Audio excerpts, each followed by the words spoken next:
ओम गंगणपते नमः। श्री सरस्वती नमः। श्री वेदपुरुषाय नमः। श्री परम ऋषिभ्यो नमः। श्री मातृपितृगुरुचरणकमलेभ्यो नमो नमः।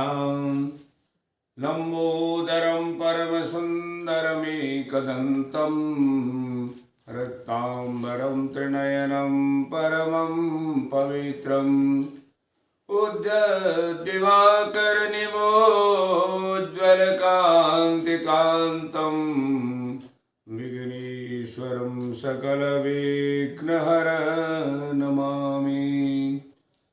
श्रीकृष्णचन्द्रचरणो मनसा स्मरामि। श्रीकृष्णचन्द्रचरणो वचसा गृह्णामि। श्रीकृष्णचन्द्रचरणो शिरसा नमामि। श्रीकृष्णचन्द्रचरणो शरणं प्रपद्ये। नारायणसमारम्भा श्रीरामानुजाचार्यमध्यमाम् अस्मदाचार्यपर्यन्तां वन्दे गुरुपरम्परां। नारायणं नमस्कृत्य नरं चैव नरोत्तमं देवीं सरस्वतीं व्यासं ततो जयमुदीरये। सरस्वती नमस्तुभ्यं वरदे कामरूपिणे। कथामारंभ करिष्यामि सिद्धिर्भवतु मे सदा। परम दयालु कृपालु भगवान कृष्णचंद्र की अहेतु की कृपा से सभी देवी देवताओं, मातृपितृ गुरु चरण कमलों की कृपा से, आशीर्वाद से इस संस्कार शाला के माध्यम से आप लोगों के सम्मुख आज प्रस्तुत हूँ। सभी को मेरा नमस्कार, अभिवादन, प्रणाम। सज्जनों, बहुत समय के अंतराल में आज थोड़ा समय प्राप्त हुआ है। कुछ चुनाव के वातावरण में, चुनाव के कार्यक्रम में व्यस्त रहे, कुछ पारिवारिक शादी विवाह के कार्यक्रम में संलग्न रहे। बहुत प्रयास किया परंतु समय भाव रहा। आज मन में तो बहुत संकल्प विकल्प उठते हैं कि जो हमारे गुरुदेवों की कृपा से संत महापुरुषों के चरणों में मुझे प्राप्त हुआ है, वो मैं कुछ न कुछ अपनी टूटी फूटी वाणी से बोलते जाऊं, परंतु समय भाव के कारण नहीं बोल पा रहा हूं। पर अवश्य यथामति यथा समय मैं जो भी इस विषय मेरे मन में आएंगे, जो भी विचार आएंगे, उनको मैं इस संस्कार शाला के माध्यम से आप लोगों तक पहुंचाऊंगा।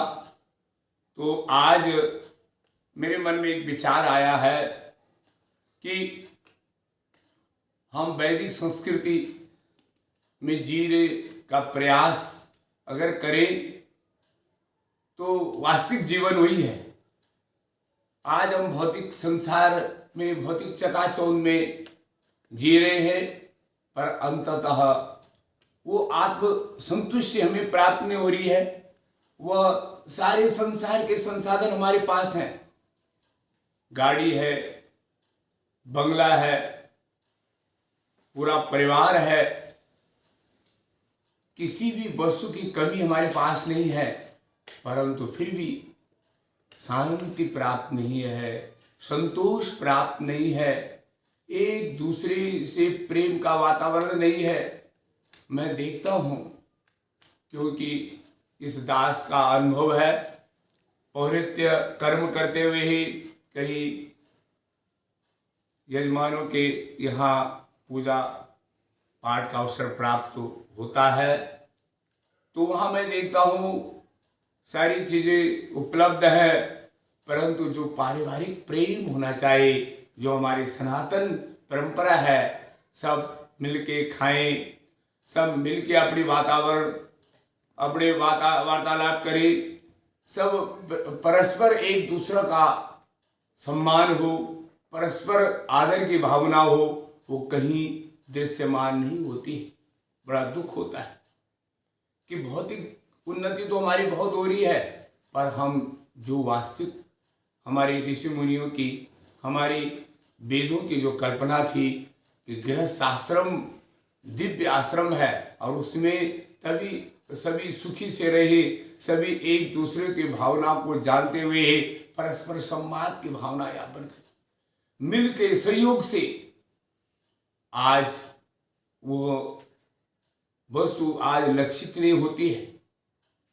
जैसे हमारे शास्त्रों में कहा भी गया है, बहुत प्रसिद्ध श्लोक है कि सानंदम सदनम सुतास सुदय कांतान दुर्भाषणे सन्मित्रम सुदनम सुयोषितिरते परा सेवका आतिथ्यं शिवपूजनं प्रतिदिनं मिष्टान्नपानं गृहे साधो संगमुपासते सततं धन्यो गिरशास्त्रमा धन्यो गिरशास्त्रमा। ये हमारी एक वेद प्रणीत वातावरण बनाने के लिए हमारे ऋषि मुनियों ने यही तपस्या का सार हम सभी को दिया है कि हम अगर संसार में रहें और गृहस्थ जीवन यापन कर रहे हैं तो हम आनंद से रहें, अपने सदन में, अपनी कोठी बंगला में, अपनी कुटिया में, अपने मकान में आनंद पूर्वक रहें। सज्जनों, आनंद तो अवर्णनीय है, उसका हम कोई वर्णन नहीं कर सकते, उसका अनुभव कर सकते हैं। जैसे आप सभी भगवत प्रेमियों की कृपा से, भगवत कृपा से मैं अनुभव कर रहा हूँ कि उस प्रभु की कितनी कृपा है, वो दयालु है, सब कृपा करता है और आनंद से जीवन यापन। और हम भी प्रयास करें, जहाँ भी जिस क्षेत्र में है उसे आनंद से अनुभव कर रहे हैं। परमात्मा का धन्यवाद देते हुए आनंद प्राप्त हो रहा है। सदनम अपने सुतास्त सुदया, सुताः पुत्राः माने हमारे जो पुत्र हों पुत्री हों वो सुदया, अच्छे संस्कारवान हो, पढ़े लिखे हो, घर में अपने बड़ों के साथ कैसा व्यवहार करे उसका उनके अंदर भाव हो। मैं जब अपने विद्यालय में अपने छात्रों को पढ़ाता हूँ तो मैं यही बात विशेष से कहता हूँ, बच्चों देखो, जब तक हमारे अंदर नैतिक गुण नहीं आए, जो हमारी नैतिकता हमारे जीवन में होनी चाहिए, बड़ों का आदर करना, विनम्रता रहना, सत्य बात बोलना, सत्यता का से जीवन यापन करना और मानवीय गुणों को धारण करना, तब तक हमारी वह कल्पना, चाहे हम पुस्तकीय ज्ञान हमें बहुत प्राप्त हो जाए पर वो आनंद हमें नहीं प्राप्त होगा। इसलिए विशेषतः और मेरे इस संस्कारशाला के माध्यम से जो भी बच्चे ये कार्यक्रम को सुनेंगे उनसे मैं यही निवेदन करता हूँ, यही बात को जोर देकर कहता हूँ कि बच्चों ज़्यादा तक अपने माँ बापों का आदर करें, उनके जीवन में जो उन्होंने संघर्ष किया है और संघर्ष का प्रतिफल आपकी सुख सुविधा है तो उसका हम उनका आदर करें और अपने जीवन में उनके प्रति आदर का भाव, विनम्रता का भाव, हमारे अंदर जो चीज़ आनी चाहिए उससे हमारी उन्नति होती है। तो ये पुत्रों में ये भाव होना चाहिए, उनकी बुद्धि सद्बुद्धि होनी चाहिए, दुर्बुद्धि न हो, सद्बुद्धि। और कांता न दुर्भाषणी, जो हमारी अर्धांगिनी हो हमेशा मधुर वचन बोली। हाँ, गृहिणी गृह उच्चते, शास्त्रों में कहा गया है घरवाली वही है जो घर की शोभा जिससे बड़ी, जो मधुर वचन बोलने से अतिथि तृप्त हो जाए। जो भी हमारे घर में हमारे मेहमान आए, हमारे संबंधी आए, हमारे माँ पिताजी है, हमारे बूढ़े बुजुर्ग हैं, उनके साथ मधुरता पूर्वक व्यवहार करने से वह घर बड़ा आनंदित हो जाए। आहा, मधुर भाषणी तो कितनी गजब की बात है।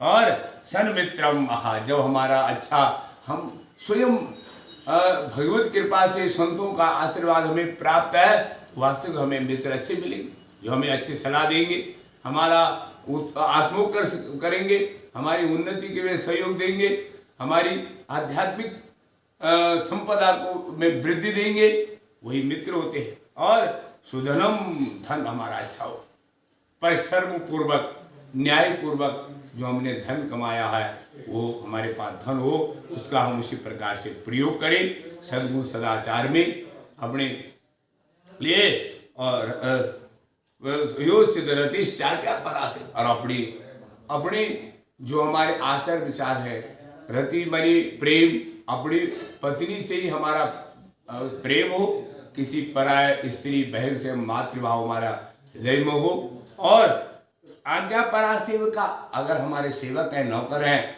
तो वो केवल एक भावना को समझ करके हमारी आज्ञा का पालन करें। मैं जब कई जगह कई कोठियों में मैंने पूजा की है तो वहाँ नौकरों को बार बार बोलना पड़ता है कि ये काम करो, ये काम करो। क्यों कि स्वयं जब हम उन सेवकों के प्रति वो आदर का भाव नहीं रखते, उन सेवकों को आत्मीय भाव से नहीं रखते, तो वो भी उसी प्रकार से सेवा करते। तो तभी करेंगे जब हम वैदिक सनातन धर्म को अपना करके अपनी भावना को दिव्य बनाते हुए, तो हमारे जो सेवक परिकर हैं अवश्य हमारा भावनात्मक संकेत मात्र से हमारा कहना मान ले। यही सनातन धर्म है, यही सनातन धर्म की परिकल्पना है सेवक। और आतिथ्यम शिव पूजनम प्रतिदिन, आहा, प्रत्येक समय प्रत्येक दिन हमारे अतिथि सत्कार हो, अतिथि आए और हम अतिथि का सत्कार करें, सेवा करें, जो कुछ वस्तु हमारे पत्र पुष्प फलम तो ये जो भी हमारे पास हो उससे उनको सेवा करें, तृप्त हो जाए। तो भगवान नारायण, अतिथि में भगवान नारायण का वास होता है। नारायण किसी रूप में आ जाते हैं, उनकी सेवा जाते हैं। हाँ, भगवान नारायण प्रसन्न होते। शिव पूजनम, शिव पूजन करना, शिव पूजन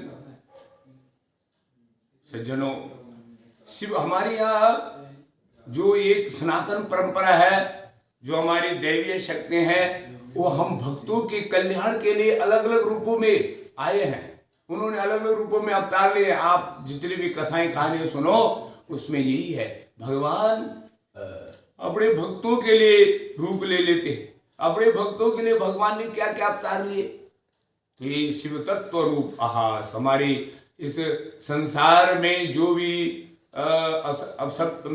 असभ्य हैं, जो भी हमारे यहाँ कुछ असभ्य भावना होते हैं, उनको नष्ट करने के लिए शिव तत्व है।